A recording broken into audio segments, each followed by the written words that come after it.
Good morning and welcome to Sports Central, brought to you live and exclusive on Spectrum Television, all the way from the beautiful hills of Ipiakure in Ngotun State, Kwaibo. My name is Mfoni Tina.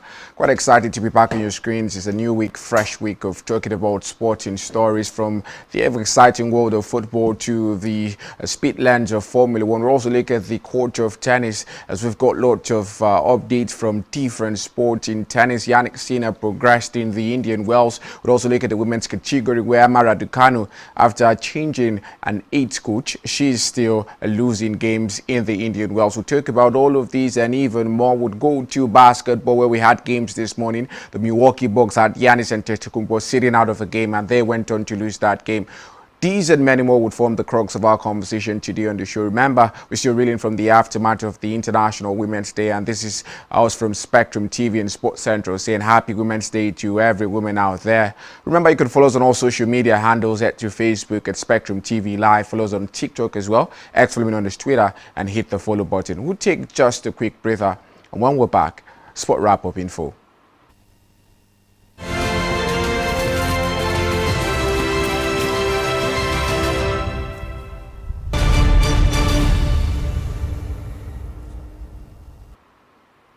We'll start with local stories. We'll start with local stories, where Chairman of the National Sports Commission, Malam Shehu Diko, has acknowledged the contributions of Nigerian women in sport, hailing them for consistently being at the forefront of the country's greatest sporting achievement. Diko paid the tribute in a statement released by the National Sports Commission on Sunday to commemorate the year's International Women's Day. The NSC boss also pledged the commitment of the country's apex sports body to the empowerment of women in sport. Over the years, Nigerian women have distinguished themselves by setting remarkable records in African and global sport. Nigeria's first Olympic gold medal came through Chioma Ajunwa in Atlanta 1996, a moment that inspired a generation of Nigerian athletes to believe that global excellence was possible. Aside from Ajunwa, Nigeria has produced several household names in track and field since its early outings at global competitions, including Mary Onyali and Falila Togunkoya, amongst others. Nigeria also produced its first athletics world record holder in Tobi Amusan, who ran 12.12 seconds in the semi-finals of the women's 100 meters hurdles at the World Athletics Championships in Oregon in 2022. Amusan went on to win the world title, becoming the first Nigerian to achieve the feat, although her 12.06 seconds in the final was wind-assisted and therefore did not count as a world record. In football, the women's national team, the Super Falcons, has won the Women's African Cup of Nations a record 10 times. Their basketball counterparts, the Tigers, recently won a 5th consecutive Women's Afro-Basket title and also became the first African team to reach the quarterfinals of the women's basketball event at the 2024 Olympics. Other notable Nigerian women who have excelled in sport in recent years include long jumper Ese Brume, Olympic wrestling medalist Blessing Oburududu, who won Nigeria's first Olympic medal in wrestling at Tokyo 2020, Odunayo Adekoroye, and 6-time CAF Women's Player of the Year Asisa Doshuola, amongst others. Nigerian women have also excelled in para-sport, including Folashade Oluwafemiyayo, Lucy Ejike, Lorita Onye, and Eniola Bolaji, who is currently the world #1 in the women's SL3 badminton category. With that report on women in sport, we'll move straight to tennis, where Yannick Sinner eventually found his rhythm yesterday at the BNP Paribas Open, where he overcame a cagey first round before marching past Denis Shapovalov 6-3, 6-2 and continuing his speed for a maiden Indian Wells title. The #2 player in the ATP rankings dropped serve to Love in the opening set, but responded immediately, gradually settling into the match before showcasing flashes of brilliance in the second set to seal victory in 71 minutes. Sinner, who is a semi-finalist in the Indian Wells in 2023 and 2024, is into the 4th round for the 5th time in his many appearances in the California desert. With a win, Sinner improved to 2 wins, just 1 loss in his ATP head-to-head series with Shapovalov, and extended his winning streak against left-handers to 19 matches. He will next face Brazilian João Fonseca or Tommy Paul. On to the women's category, where Britain's Emma Raducanu says she needs to be aggressive if she is to compete against the world's best players after losing to Amanda Anisimova in only 52 minutes at Indian Wells. American six seed Anisimova, a runner-up at Wimbledon and the US Open last year, rest to a 6-1, 6-1 victory to reach the fourth round in California. Raducanu lost her serve in the opening game, won only 11 points in the first set, and was 3-love down in the second before managing to hold serve, having enlisted Mark Petchey as a temporary coach after parting with Francisco Roig in January. Raducanu said last week that she is hoping to rediscover her natural way of playing in an attempt to build towards the form that won her the 2021 US Open. On to Formula One, where George Russell took a comfortable victory in the Australian Grand Prix at the start of a new era of Formula One after a brief early scrap with Ferrari's Charles Leclerc. Russell and Leclerc staged a close fight to the first 10 laps with frequent lead changes before Ferrari's decision to stay out during a virtual safety car period took them out of contention for the win. The Briton led home Mercedes teammate Kimi Antonelli, while Leclerc had to be satisfied with the final podium position ahead of Lewis Hamilton in the other Ferrari. McLaren's world champion Lando Norris finished fifth, fending off a challenge in the closing laps from Red Bull's Max Verstappen, who recovered from 20th on the grid to finish sixth. Norris' teammate Oscar Piastri crashed on his way to the grid of his home race, losing control over a curb and getting a spike of unexpected power to spin into the wall. Arvid Lindblad, who is 18, became the youngest Briton to race in Formula One and impressed on his debut to take 8th behind countryman Oliver Biermann in the Haas. Now to football reports, where Iraq's World Cup playoff decider later this month should be postponed amidst the escalating US-Israeli war with Iran, says the team head coach Graham Arnold. The Iraqis are set to face either Bolivia or Suriname in the Mexican city of Monterrey on the 31st March, with the winner of the Intercontinental Playoff booking their place in the 2026 World Cup to be held in the United States, Mexico and Canada from 11th June. But Iran are concerned they might not be able to get their players and staff over to Mexico for the match because of the travel disruption in the Middle East triggered by the conflicts in neighboring Iran. Iraqi airspace has been closed since 20th February when the first US-Israeli strikes began, and Iran responded by firing missiles and drones at Israel, Gulf states and other nearby countries. Arnold, who became Iraq's manager in May 2025, said putting together a team solely with players based outside Iraq would hinder the country's chances of qualifying for their first World Cup since 1986. And that wraps up the stories we have for you on Sport Wrap-Up this morning. We'll take just a quick breather. When we're back, we'll start an extensive conversation analysis on all the stories we have for you today. Don't go anywhere.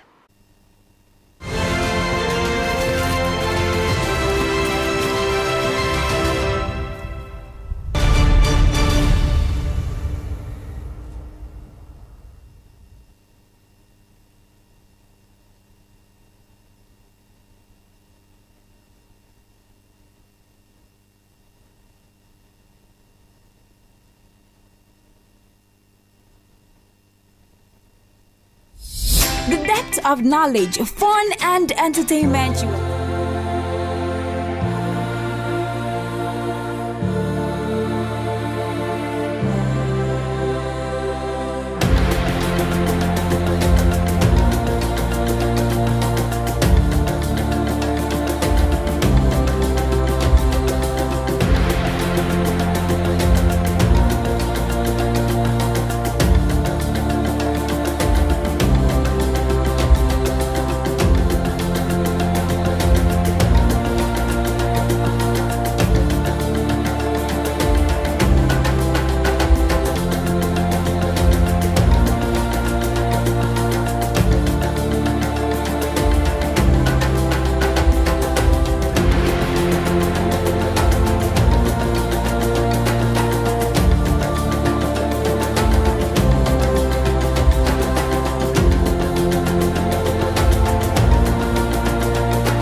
Hello, good morning. It's another exciting week where we talk about the best of stories in the world of sports.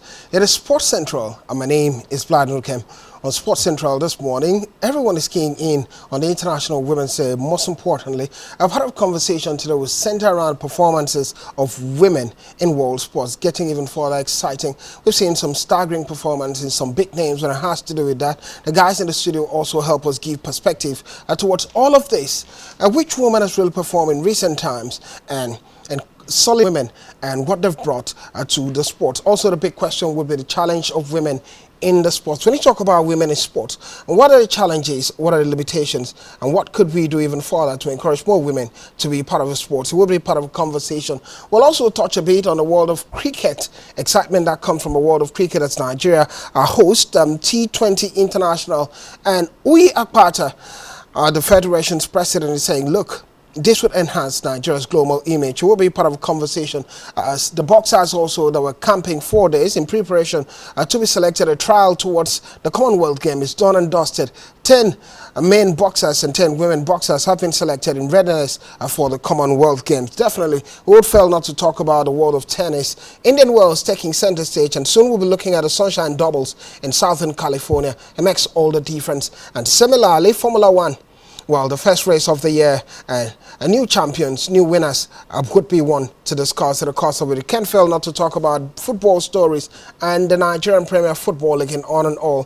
The EFL Cup and what's transpired in Europe over the weekend. The guys are seated with me, ready for the talking point. Let's start from the far corner. With David, good morning. So good to see you this morning.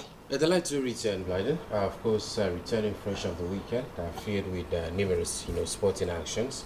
I do not know which is my pick of the weekend, but I think it was a delight to see various sports. Just like you've mentioned, Formula One, I think that's where main attention will be looking at the moment. First race of the year. Can we actually read meaning to it? I think the year's still early for Formula One, but pretty excited to return. Well, postulation that comes with it, pretty excited to return. Fontina, always good to have you. Excited to be back. Well, for keeping it simple, ready for the talking point then, and the anguish that could come from different teams and the possibilities of possibilities that come from other teams. Now let's begin a conversation, shall we? And definitely we'll start from the Women's Day as Shell Diko has come out to hail Nigeria's sportswomen and International Women's Day. When we talk about Shell Diko the man in charge of a sports commission in Nigeria, has spoken tough about how women have performed in Nigeria over the years, and we'll stick to it, also talking about it. I'll start with you in this one. International Women's Day has come. Everyone is looking at attraction, but one area from a sporting point of view would be the remarkable performance of women and the challenges that come with it. First of all, let's start a conversation this way. Which of the performances you've seen are from women in recent times, or maybe in history from a Nigerian point of view, that really stood out for you, and why? And secondly, what do you think are the biggest challenges of women? First of all, we'll have to, of course, talk about the contributions of women. I think that's the first question for me. It has actually, been quite significant. We've seen growth, especially in the sports world, as regards, women participation. I think the standout figure for me would be Asisa Oshoala over the years, how she's been able to, dominate and conquer African football, not just African football, take it to the international stage. Club sides, from various club sides, which she has also represented. She's also been able to, put her name on the lips of many. That shows you the level of consistency for the leader, Asisa Oshoala. Even up till now, we're still talking about her in the light of being one of the most decorated female player on the continent of Africa. That came through hard work, that came through dedication, determination as well as, a woman in that particular sport. And she's also been able to, do quite greatly. I think recently we've also been talking about the D Tigers of Nigeria, how they've also been able to, conquer Africa. Recent names, the likes of Ami Okonkwo and the rest of other, players in that particular, list doing quite well. And it speaks volume about, what women could possibly do if they are given opportunity. Maybe not totally in terms of the men, but I think to a large extent they've also been able to contribute and show the level of ability in sport. I think for me the limitation of women in sport, particularly right here in Nigeria, I wouldn't call it gender equality, but I think I would call it some level of improvement. Gender inequality. Yeah, gender inequality rather, but some level of improvement as regards what we've seen in men. First of all, it has to start with the level of attention being given, by many sports lovers on the male aspect of the game than the female aspect of the game. We've seen it over time. Even when we have our local leagues right here, you barely see much attention being given to the NWFL as regards what's given to the NPFL. Same could also be said with other sports, be it basketball and the rest of them. I think that's where we're actually lacking, and I think we can actually improve with that over time. Secondly, would be about the pay that's a take-home for women. I think recently, the last World Cup, we saw the United States national women's team trying to disturb a little bit and ensure that they have some bit of gender equality. We know we haven't really had that in recent times, but we've actually seen improvement in terms of what they take home and the annual salary and all of that. I think we do not have that in Nigeria. We're still having that yacht of space in terms of what the female, as athletes and of course sport lovers take home as regards what the male are also taking home as well. I think we can also improve on that. Some of those particular limitations for me could also see female sport grow to be a global sport that gathers attention and to the delight of many to also watch. Well, to the delight of many that are watching. Funny tonight, let's talk about this now. Standout woman for you and the performances that have given over the years, and also within the context of challenges of women in sport, which David has spoken about, if given opportunity, also spoken about pay. Is there a time to also look at equality in terms of pay for women and men? I don't want to start with talking about pay because maybe I would be a little bit antagonistic towards women, but I don't think women deserve equal pay with men. It's not possible, because when you look at it, how many people go to watch equal pay with men in sports? Yeah, equal pay with men in sports. Okay. Yes, it's not possible. Look at let's look at maybe not used to where it's not possible. It's not possible. Come on. It's not possible at this point in the 21st century. It's not possible. How many people go out to watch women's game? How many people go out to watch women play football? How many people go out to support women playing basketball? We have the WNBA.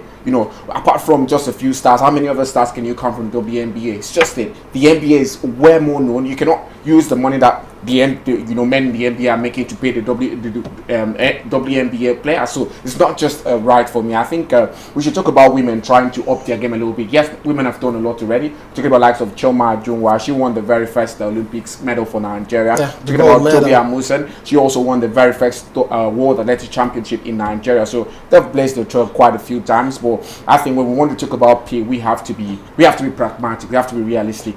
Women still have a lot of yards to catch up with the men when it comes to sport in Nigeria and in global scene as well. All right. You've mentioned some positivity in terms of that performance, but let's put it side by side. The case of the United States national team women compared to the men. When you see the women, the world champions, are doing so much. They've won the World Cup how many times compared to the men? The men has not won the World Cup before. Exactly. And they're making demand. You're saying in that case, from a national team's point of view, those women shouldn't be given equal pay alongside men? Well, I think the United States women are already, I think it's about 60-40 now at this point. The last time, what's her name now? The lady now who's a little bit care. She got that right for the women in the United States. But you cannot talk about it. Yeah, you cannot talk about it with the rest of the world. Look at other countries. You're talking about Germany. Their men are doing better than the women. Look at Spain. Women are doing quite well, but not on the same par with men now. Look every other place. So you cannot use one patch of the world to ask for the same thing across board. It doesn't work like that. That's just it. As you stick with you, funny thing, because you have been antagonistic about it, as you said. I'm speaking facts. Okay, you're speaking facts. Let's stick to your facts one way or the other now. The other conversation is, we've seen where women were, football in terms of men, sport in terms of men, has started far before women. Yeah. Let's use football for example. Just recently, you're going to talk about football from women's AFCON. The first time they had AFCON, I think, women was about late 90s, thereabout. So moving forward, even the World Cup, we can talk about that, but it can't compare to men. It started how many years? So it brings back the question which David asked, what are the opportunities? Because if you look at the growth of women football, in a short span, it's really grown. It shows that if we put in a lot of effort in that direction, we might get to celebrate women's sport even further. What do we do to maybe not necessarily put women at par with men at the moment, but close the gap between men's sports and women's sports? Just like you've said, innovation, giving proper facilities, equipment for training for women in all sports, football, basketball, whatever you're talking about, proper funding also for the games, for the sports, whatever sports they're involved in. I think if that happens, yes, definitely women would up the game, because right now, let's talk about one of the reasons why women are not earning as much as the men, because they don't generate lots of money. That's it. You cannot generate nothing and expect to, get something. It's just it. So before, if you want women to, generate more, they have to up their game as well. They cannot up their game if they're not having those developments, if they're not having those proper funding to help them back up the system and all of that. So I feel women need a lot of funding as well. But the question is, we get the funding from that, because you cannot use the money from there and invest in another, sector of the, sporting sector. Well, somehow we can anyway. Personally, for me, I think I cannot also, of course, look at the women's game and say they're lacking in quality. They've got lots of quality. If not, on par with the men. If not in terms of par with the men, but at least closer to the men. I think what the women are lacking is attention. If you actually listen to my initial speech, I talked about that, because I paid attention to it. You look at the level of competition in the women's game in recent times, and what we're also having in the men's game. You look at it. I mean, the women's game in recent times have even been more interesting than even the men in some tournament. I mean, the level of really, interesting. Probably maybe you're looking at Super Falcons in that case. Not just the Super Falcons. Look at the Euros where the Spanish women's national team won. You want to talk about the Women's World Cup? Was it more interesting? Was it more interesting than the men's Euros? That's the question. This is it now. Many would actually argue that it wasn't more interesting because they were not following the tournament. I mean, if you don't have attention, if you do not pay attention to a particular tournament, I think you may actually argue about, of course, the level of momentum that particular tournament had. But I'm also looking at it from the experience of following these games. Yeah, many are following in recent times. Absolutely, because you look at the number of people going to the stadium to watch women's game in England. Every now and then we're having record attendance. Absolutely, I do not think the women's game are actually lacking quality. They're just lacking attention. I'll take, of course, the Super Falcons, for instance. Last year, all through the entire duration of the international women's window, where we usually have women go to the respective national team to play. Nigerian Focus didn't even play how many games? They couldn't play friendly matches up to 3 during those windows. Some of the windows, those women came back to the country and they were just relaxing. Well, it doesn't happen often in the men's game. Well, I think that's not enough. No, I'm actually. Why not look at the Nations Cup? Because their participation in the Nations Cup, we had attention at the Nations Cup. They ended up winning the Nations Cup. You're talking about the women's game? Yes. Yeah, that's comparatively to the Nations Cup, and the attention that was given at the Nations Cup. That was the attention at the Nations Cup, because the NFF have got some level of confidence the women, while they play friendly matches or not, they were going to win the World Cup. But they played friendly match now. There are times the argument that's too friendly. The argument. I'm trying to puncture what you're saying. It doesn't happen with the men's game. It does. It doesn't. The windows were supposed to have friendlies most often than not. I haven't seen, for the last 2 years, I haven't seen any window for the Super Eagles of Nigeria where they tend to play games and they do not play. It doesn't happen. Here's the point, because if we do all based on friendly games, it doesn't really. I'm showing you the attention the women's game doesn't have as regards to the men's game in Nigeria, in the country particularly. Well, I think first of all, we're a little bit going, past what we should be talking about. I don't think we should be comparing men and women on Women's Day. We should be celebrating them first of all. We've done that. Which is why I did not want to go into the comparison, because for me, I think it's just clear. It's apples and oranges. Men are far ahead. No, basically. When you're talking about quality, he's talking about quality. Isn't interesting? Maybe he's talking about the level of success the women's team have gotten. But when you want to look at the quality, you watch the Super Eagles play. You watch the Super Falcons. I think we're going different ways. I think you're misquoting the quality. Here's a conversation. What do you mean about that? You cannot actually take the men's masculine and compare with the women. Here's what we're talking about. Within the women ecosystem, it is very, very interesting. Here's what we're talking about. We're looking at the weakness, how we can improve the state of women's game. At least, maybe not at par with men, but we're talking about attention, so we have more attention. I watched the Nations Cup. I had a prime attention towards the women game. It's getting quite exciting.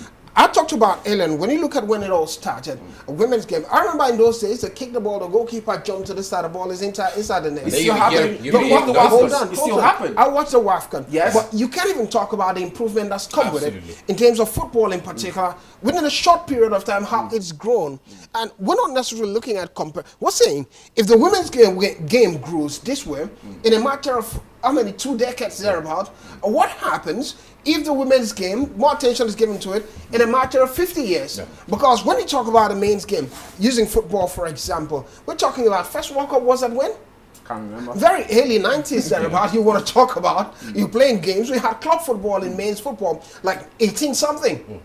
So if you put it, we're talking a matter of 200 and something years comparatively. To women's football, that's just barely how many years? Barely 30 years, and they've grown this way. Exactly. So if we put in a lot of effort, most likely we're going to have the attention that comes with women's game. And look at the injury concerns from a women's point of view, and not necessarily treat women based on men, because the peculiarities are different. Recently, one conversation that's really come out from a women's game have been that of more ACL compared to men. More women are having it. And according to sports science, the argument is more women are more flat-footed compared to men. So their training procedures ought to be slightly different and all of that. It will never be the same. It would be an involving conversation talking about women and the growth of it, because we're getting past the time where we get to talk about football stories. Let's treat other sports as fast as possible, because a multiplicity of conversation takes center stage. Well, the Nigeria Commonwealth Games boxing squad is set. 10 men and 10 women have been selected in a plethora of numbers that participated in the event.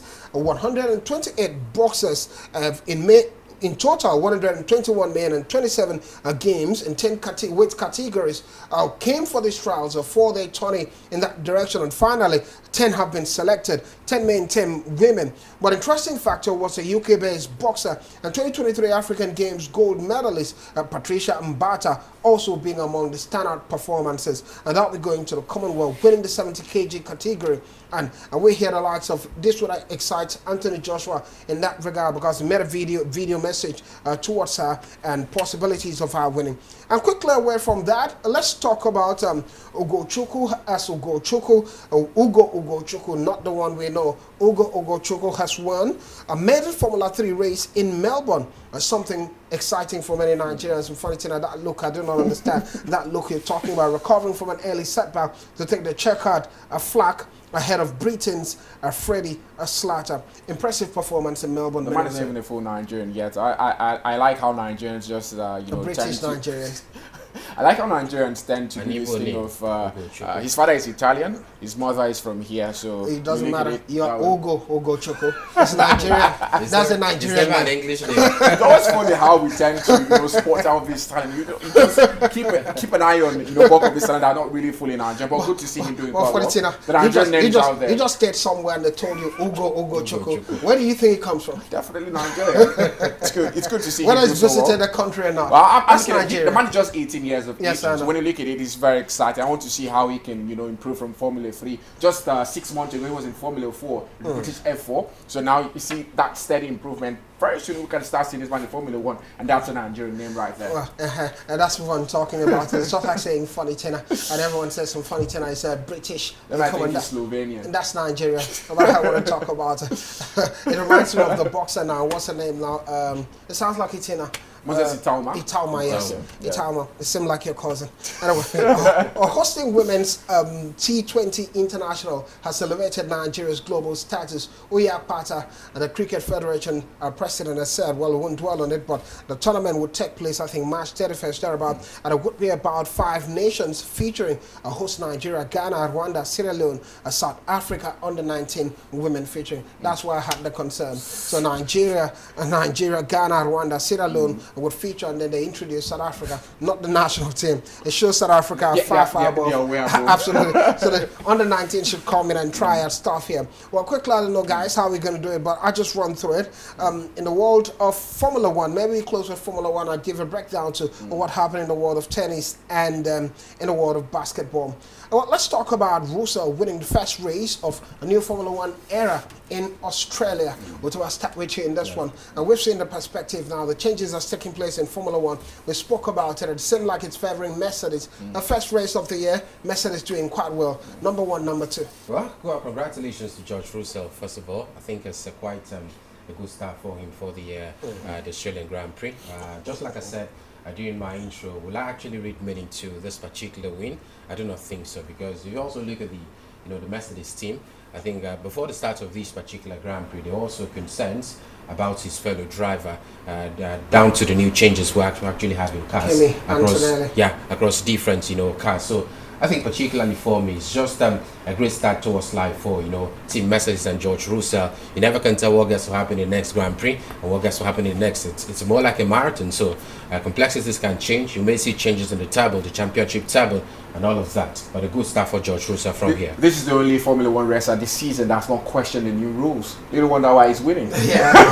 So I think it seems to favor Mercedes a lot, and Ferrari as well. Charles Leclerc and Lewis Hamilton, they were heavily involved, in that. And they really spoke well during the pre-test. So I think we're going to see more of them. I think we're going to see more of them. The other argument, remember what I told you? Mercedes were ruling Formula One, and every now and then, when it seemed like one, I don't know whether it's a structure from a Formula One body in order to avoid monopoly. Yeah, to keep the game interesting. Yeah. So every now and then they change the rule. One team is doing quite well, especially this battle between low-rec teams and low-rec cars and high-rec cars.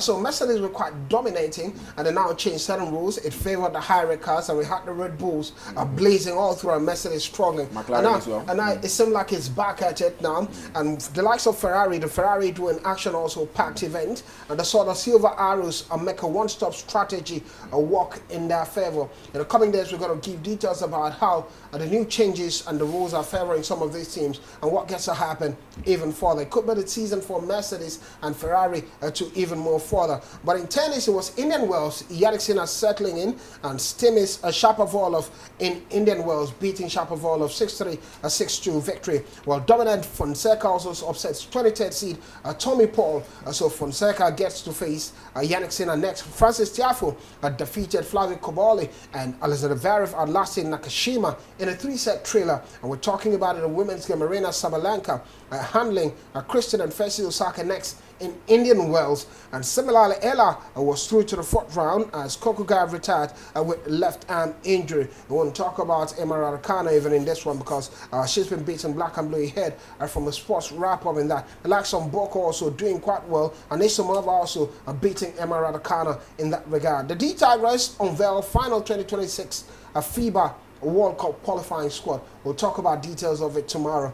And meanwhile, in basketball, it would be Orlando Magic's downing Milwaukee Bucks 113-91, and the Spurs also beating the Rockets for a 4th straight victory, 145-120. The Trailblazers beating the reeling Pacers 131-113, and Westbrook also having a stack of another triple-double in Kings 126-110, a win over the Bulls. And the Phoenix Suns halting Hornets' road-winning streak at 10 with 111-99 victory. There will be a conversation. When we return tomorrow, we'll continue the conversation in the world of basketball, and we'll have a guest join us tomorrow, and we're going to talk about women in sports even further. But we'll go on a quick break, and when we're back, our football stories all around the world continues. We'll look at the NPFL and what is happening there. Don't go anywhere.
Welcome back here at Sports Central. My name is Bladen Kem. Today I've been funny tonight showing me for company going nowhere. And now we look at football stories around the world and football. Here we go. Let's begin football analysis beginning from the Nigerian Premier Football League, beginning from home as Rangers hit Remo Stars for 4. As Kwara United Stone cut Asina United in that direction. Fun, I'll start with you. We've seen the games, we've seen the likes of Rangers International beating Remo Stars. We saw that short lift from Remo Stars and thought that they've really improved, maybe consistent consistency could be a thing. But when he faced the Rangers side, a bit of struggle then, beating them. And we're talking about Kwara United also stunning Katsina. I don't know, other games that took place, what stood out for you? Well, I think what stood out for me was that we have two top teams in the relegation fight now. Eyimba Football Club finally in the relegation zone. This has been coming for a long time. Yeah. You know, we've not really talked about them because they've been on and off. But finally, they've found themselves in the relegation zone. So we might just lose one top team this season. Last season, we lost to Kwara United and Lobby Stars. This season might just be Eyimba Football Club and Remo Stars. Quite sad. I don't know if it shows how competitive the Nigerian Football League is or how poorly bulk of these teams are run, because some people, I still remember, I'm not going to point out names, but I still remember press conference when Aqua United did at the time, and the then chairman of the side was talking about how he did so. Aqua United has won the league, they've won the FA Cup and all of that, so he's done a lot. So why are you talking about the past? Continue to do more. If teams like Arsenal in England, Chelsea are resting on their previous wins, teams like Fulham would catch up. So at the top, you have to keep doing more. That's just it. So that's why we see Eyimba and Remo start suffering at this point. It's because they're not doing the same thing. It's not about how competitive the Nigerian Premier Football League is. I just think they're not doing the right thing at the right time. All right, so I will see the numbers now. Result from previous games that took place. Wiki Tories on Saturday defeated Academy Warriors 2-1. We're talking about Kano Pillars 1, Barak FC 0, Abbey Warriors 2, Shooting Stars 0, Rivers United 3, Bendel Insurance 1, and Enugu Rangers 4, Remo Stars 1. Well, Nasra United 1, Ikorodu City 0, Warri Wolves 2, Eyimba 1, Kun Khalifa FC 1, Bayelsa United 0. We're talking about Plateau United 3, Niger Tornadoes 0. Well, Father's really spoken about not really believing that the league is competitive, especially when you look at the likes of Remo Stars. One season they're doing so fine and they drop. Naturally, many would have said maybe it's competitive, but I do not know where you stand on this. I think for me, I think it's competitive. The only problem those teams are suffering is the ability to keep hold of their quality legs, especially when we have off seasons. Look at Remo Stars. They're actually rock bottom with 30 points. If Wolves have 30 points in the Premier League, they'll probably not be rock bottom in the English Premier League table. So that actually shows you what's actually going on in the NPFL at the moment. Even 35 points can't actually guarantee, moving off the drop zone in the NPFL. And that's just what it is at the moment. It's pretty sad. We've talked about Remo Stars over time. Same could also be said with Eyimba International. They're struggling at the moment, and it's pretty unfortunate for them because if they lose one more game, we may just be looking at Eyimba International, getting to number 19 or number 18 in the NPFL table. I think at the moment, we're just getting to see what happens. It might just be another two top three teams, going through the relegation waters, maybe the NNL. Well, I'm looking at your argument. You're saying that they have Remo Stars have 30 points, so it's competitive, and Wolverhampton Wanderers in English Premier League who are bottom, they have 16 points comparatively. But you go to the top, Arsenal have 67 points, and that's why they're top in the English Premier League. Rivers United have 52 points. And so still close by. So you're saying it's competitive because if you were to have 30 points in the English Premier League, if Wolves have 30, in Nigeria, home game is given. No matter if you're bottom, you can spank anyone. Look at the points gap between Arsenal and Manchester United in third place. And look at the NPFL, the points gap between Rivers United. Though they've had the game in hand, maybe you look at another team, the team in second and the team number 4. So it brings the next question. If they are competitive, based on your argument, why they're not doing well in CAF competition? Exactly. That's another conversation entirely. It's a rhetorical question. Maybe we'll dwell on it some other time. Now let's continue. Victor Osimhen has shown class and dominance, scoring a header in the derby victory for Galatasaray against Besiktas. And it's that conversation for us for Victor doing quite well. Nigerians are quite happy about it, and I'm happy, I must say. I'm a Nigerian in that direction. A 1-0 victory against Besiktas, and Victor Osimhen are doing quite well. Similarly, Accordams ends a goal drought against opponents in that regard. Accordams in La Liga has been struggling recent times in that his 5-game goal drought as Sevilla were held a 1-1 draw by Rayo Vallecano in the La Liga contest at the Raymond Sanchez Stadium. Is that conversation? Well, we don't have time to dwell on it. Let's go to La Liga quickly. Lamine Yamal's strike sees Barcelona past Athletic Club 4 points clear. It seems like they're running out with Abula struggling, thinking about what to do with this Real Madrid side. But recently we talked about Lamine Yamal being out of form, but in recent times the man seems to be back in top form. He's been out of form. I think he's been doing well this season. Not, you know, No, when you compare it to last season, yes. There was a recently, window he's lost, yeah. but recently it's been the last 2-3 matches he's really done well. Exactly. I think it's just about goal scoring. That's been the main problem of Lamine Yamal. This is not really been able to impact games with goals and assists like he did last season. But for me, the performances are there. Whenever I watch Barcelona, you always know that if there's any good thing out. Games he was lost. No, totally for, lost. for me, I Chelsea think game in the Champions League. that's just a few games. That's just a few games. That's what I'm talking Those about. are big games. But Those those are were big defining games that we saw last season. He's Lamine also Yamal impacted showing. some games in the Champions League. He's the highest goal scorer for Barcelona in the Champions League. Yeah, So not when in you the look at league. it, Smaller no, not in the games. league, not in the Smaller league. games. But when you look We're at it, talking I about think he's big doing well. games. No, When you talk about a big player, it's big games. you know I don't like Lamine Yamal. So when I say this, trust me, there's a reason why I'm saying that. Lamine Yamal is doing well. I have a problem trusting you these days anyway. But Lamine Yamal is doing well. 42 accepts to it. But I have a problem when you say you don't like these players. Yeah, like you're like not supposed to dislike somebody anyway. Barcelona winning 1-0. Villarreal 2, Elche 1 in La Liga. Sevilla 1, Rayo Vallecano 1, Getafe 2, Real Betis 0, Valencia 3. Alaves 2, Espanyol plays Real Oviedo today. Exact conversation quickly. Nicolas Gonzalez inspires Atletico Madrid a 2-win over Real Sociedad. Such a battle in it. I was following the game on Twitter. A 3-2 victory for them at the end of it is that conversation. So I don't look for inside are doing quite well. Bayern also routs Gladbach to go 14 points clear. Done and dusted. They're chasing the league alone. It's Bayern fighting themselves. Harry Kane didn't play that game, but they still It's like no problem. No Harry Kane, no problem.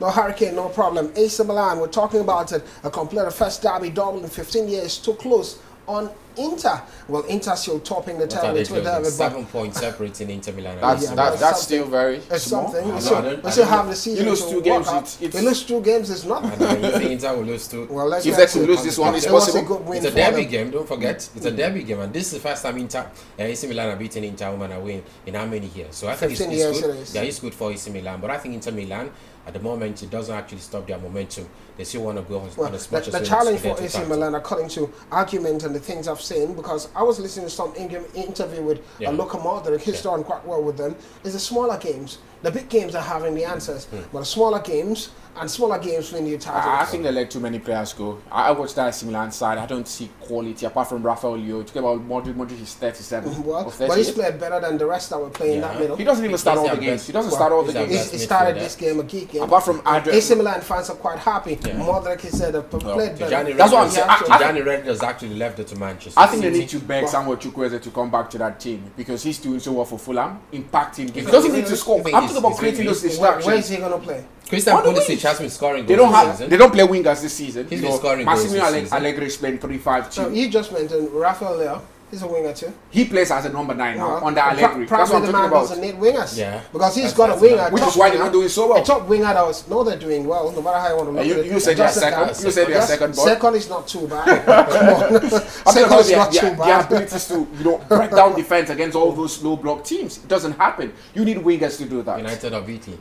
Oh well, we'll get to see what happens. We're set to bounce. Before we go, we've not talked about the FA Cup, the second place, a round of it. Well, a late penalty sees Southampton book quarterfinal spot at Fulham's expense. And funny thing as Fulham is talking about, they couldn't qualify ahead of Southampton anyway. Port Vale stunned Sunderland in offset to reach first quarterfinal in 72 years. What a record now. Port Vale showing class and dominance of beating Sunderland. I think it's one with many shockers at the end of it. I think the FA Cup this weekend had in relegation in League One. Yeah. It had the top teams, struggling against bottom teams in, other leagues. Wrexham against Chelsea, Mansfield against Arsenal, who again. I think Sunderland lost as well. Port Vale. Yeah, Port Vale as well. So when you look at it, I think it was quite a very exciting FA Cup draw. Well, Leeds United also had to cruise past Norwich City to make quarterfinals for first time in 2 decades. So somewhat, I think the Premier League team getting better of the other one in the Championship. And Pep Guardiola hinting at Manchester City stay next season. While we keep it there, we'll start with this one tomorrow. Pep Guardiola is saying he might stay.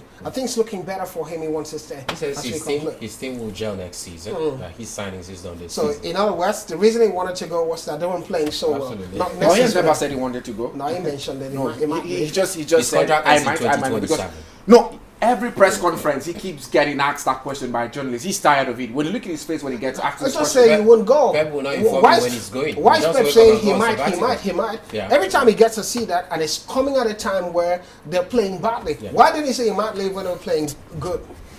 Well, it brings the conversation to an end. We have to draw the curtain on today's edition of Sports Central. Thank you for being a part of it. Utuma David Fonitina being my marksman in this one. Utuma being the striker and Fonitina the midfielder. No, Foni's a defender. Sometimes he gives us some dangerous tackles at the end of it. But fantastic to have my guys be part of it. Good morning, guys. So good to have you be part of it. Pleasure as always. Tomorrow is another day. My name is Vlad and we bounce when we return for the conversation waiting for you.